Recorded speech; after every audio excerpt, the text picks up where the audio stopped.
Oremos. Senhor nosso Deus, nosso Pai, mais uma vez estamos aqui em Tua presença. Queremos te agradecer por este dia e por estes momentos. Te agradecemos por tudo que tens feito por nós e pedimos que o Teu Espírito Santo esteja novamente presente conosco. Iremos estudar a Tua palavra, que Ele fale à nossa mente, ao nosso coração. Ajuda-nos a entendermos e vivermos o que nós aprendemos em Tua palavra. Queiras abençoar todos os que estudam conosco, todos os que nos escrevem pedindo orações. Tu conheces os problemas que cada um enfrenta, as necessidades que tem e a fé que também tem em Ti e no Teu poder. Em especial, pedimos que abençoes Mariinha, também Luzanilde, abençoe Cita Vale, Roseli e também Tereza Menezes. Abençoe Leonor Maia e Albino. Queiras abençoar o Breno Cabral, Marcos Siqueira e Maria de Fátima e todos os demais que nos pedem orações. Que as Tuas bênçãos sejam concedidas, vitórias sejam alcançadas e o Teu nome seja glorificado, em nome de Jesus. Amém. Iremos continuar o nosso estudo que iniciamos ontem falando sobre a supremacia de Cristo. Falamos ontem sobre a imagem do Deus invisível, que é o próprio Senhor Jesus, porque Ele veio para revelar o Pai. Deus, o Pai, nunca, jamais ninguém ouviu, mas Jesus o revelou. E Jesus disse: quem me vê a mim, vê o Pai. Jesus, eu quero lembrar a vocês mais uma vez, Ele esteve aqui neste mundo em um corpo humano, assim como nós, mas Deus, Ele é Espírito. Deus tem um corpo glorioso que nós só saberemos quando estivermos com Ele nos céus, porque aí nós o veremos lá nos céus, porque nós, a partir do momento em que Jesus voltar, nós seremos transformados. E então este corpo mortal, este corpo pecaminoso, ele passará a ter um corpo glorioso. E aí nós poderemos ver a Deus. Porque com este corpo mortal, se a imagem de Deus aparecesse, de repente nós cairíamos mortos devido ao esplendor da sua glória. Por isso que Jesus precisou encarnar, entrar na Virgem Maria, gerado pelo Espírito Santo, nascer como todo ser humano nasce, e então viver uma vida como todos nós vivemos, para que nós pudéssemos ter uma imagem de como é Deus. O amor que Jesus tinha pelo ser humano, a maneira como Jesus agiu em favor do ser humano, assim é Deus.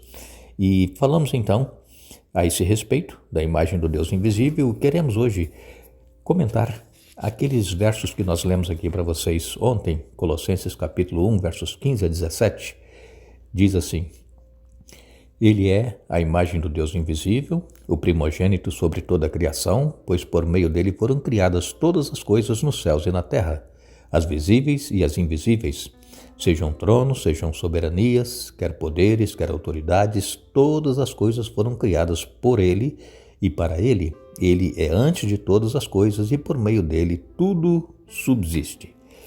Muitas pessoas tomam por base esse texto para dizer que Jesus ele foi criado por Deus.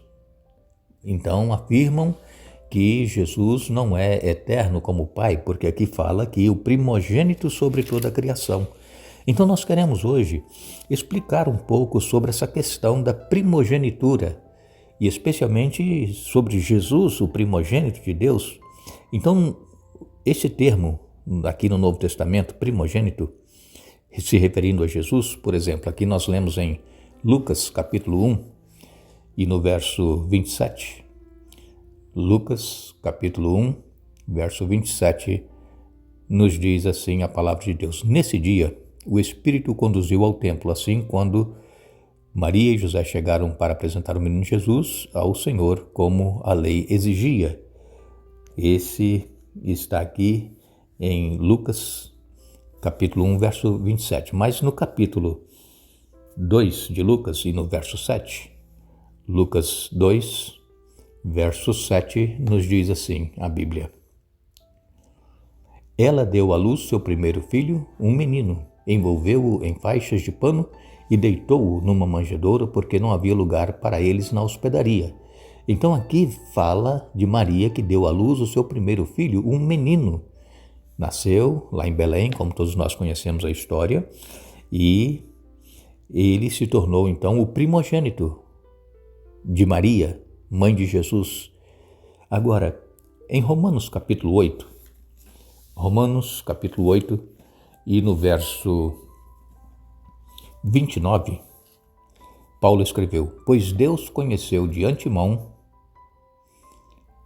os seus e os predestinou para se tornarem semelhantes à imagem de seu Filho, a fim de que ele fosse o primeiro entre muitos irmãos. Então Jesus, aqui citado pelo apóstolo Paulo, fala que a imagem de seu Filho, Jesus, a fim de que ele fosse o primeiro entre muitos irmãos. Mais uma vez, aqui o primogênito se referindo a Jesus. Em Hebreus no capítulo 1 e no verso 6, Paulo também escreveu: e quando ele trouxe seu Filho Supremo ao mundo, disse que todos os anjos de Deus o adorem. O Filho Supremo aqui, eu estou lendo a Nova Versão Transformadora, é o Filho primogênito. E ainda em Apocalipse capítulo 1, verso 5, Apocalipse capítulo 1 e o verso 5, João escreveu: e de Jesus Cristo, ele é a testemunha fiel destas coisas, o primeiro a ressuscitar dos mortos e o governante de todos os reis da terra. Aqui João falando a respeito de Jesus ser o primogênito de ressuscitar dentre os mortos. Mas quero então trazer para vocês, dentro da Bíblia, o esclarecimento desta palavra primogênito. Não quer dizer que Jesus foi o primeiro a nascer e também Jesus não foi o primeiro a morrer e a ressuscitar dentre os mortos. Aqui, Paulo e os demais apóstolos e os escritores bíblicos, eles estão aqui enfatizando esta palavra primogênito como um relacionamento especial entre Jesus e Deus. Este é o significado da palavra primogênito. Independente da ordem de nascimento, falando em relação aqui ao ser humano, a palavra de Deus nos traz alguns exemplos. Por exemplo, Davi, ele era o mais novo de 8 irmãos, filhos de Jessé, e Davi foi ungido rei pelo profeta Samuel, e então, através do salmista, no Salmos 89, verso 7, Deus declarou: farei dele o meu primogênito, o mais elevado entre os reis da terra. Falando aqui de Davi. Então, Davi era o filho mais novo, mas Deus fez dele o primogênito. E também, Deus, ele falando através de Moisés, ele disse em Êxodo 4, verso 22, Israel é meu filho, o meu primogênito. Então, nesse contexto, o termo primogênito transmite a ideia de supremacia, ou seja, o primeiro em importância. É por isso que aqui em Colossenses capítulo 1, nos versos 15 a 17, fala de Jesus como primogênito, é supremacia, a importância que tem entre os demais. Não é que ele foi criado, Jesus, o primogênito de Deus. Ele não foi criado, Jesus ele é Deus, ele é coeterno com o Pai. Então, em nenhum momento, você pode ler novamente aí, Colossenses capítulo 1, versos 15 a 17, em nenhum momento o apóstolo Paulo sugeriu que Jesus foi o primeiro ser criado. Pelo contrário, Paulo negou categoricamente essa possibilidade. O apóstolo, ele destacou que Jesus criou todas as coisas e todas as coisas foram feitas por meio dele e para ele. Está aqui em Colossenses capítulo 1, verso 16. Então, se Jesus não fosse Deus, como ele poderia ter poder para criar todas as coisas? Então, todas as coisas foram feitas por meio dele e para ele. Então, essas expressões de Paulo aqui em Colossenses 1, verso 16, mostram que Jesus foi o agente pessoal por meio do qual Deus revelou a criação. A declaração de Paulo, ela é muito abrangente. Tudo significa absolutamente tudo. Todas as coisas foram criadas. Isso quer dizer no céu, na terra, coisas visíveis, coisas invisíveis, coisas funcionais, tronos, soberanias, poderes, autoridades, tudo foi criado por Deus. E essa expressão, então, que temos aqui, poderes e autoridades, geralmente está se referindo a seres angelicais. Os anjos foram criados. E quem criou? Jesus.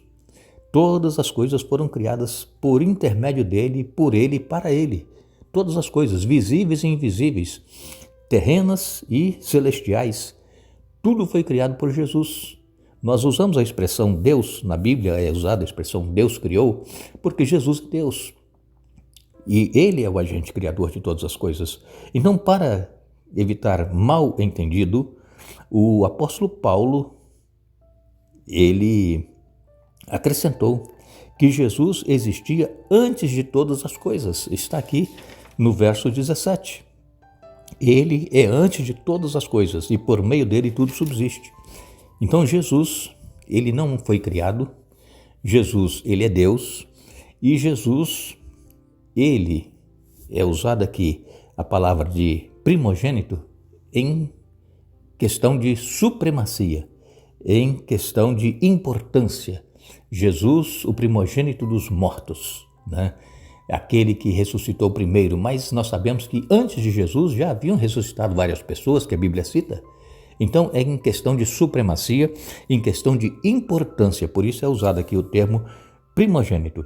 Esse termo grego, antes da criação, indica a posição. É a posição que ele é o mais importante de todos. Existe tempo, existia antes de tudo ser criado, porém, em todos os outros escritos de Paulo, essa expressão se refere ao tempo. Paulo enfatizou que nele, em Jesus, tudo subsiste, Colossenses 1, verso 17.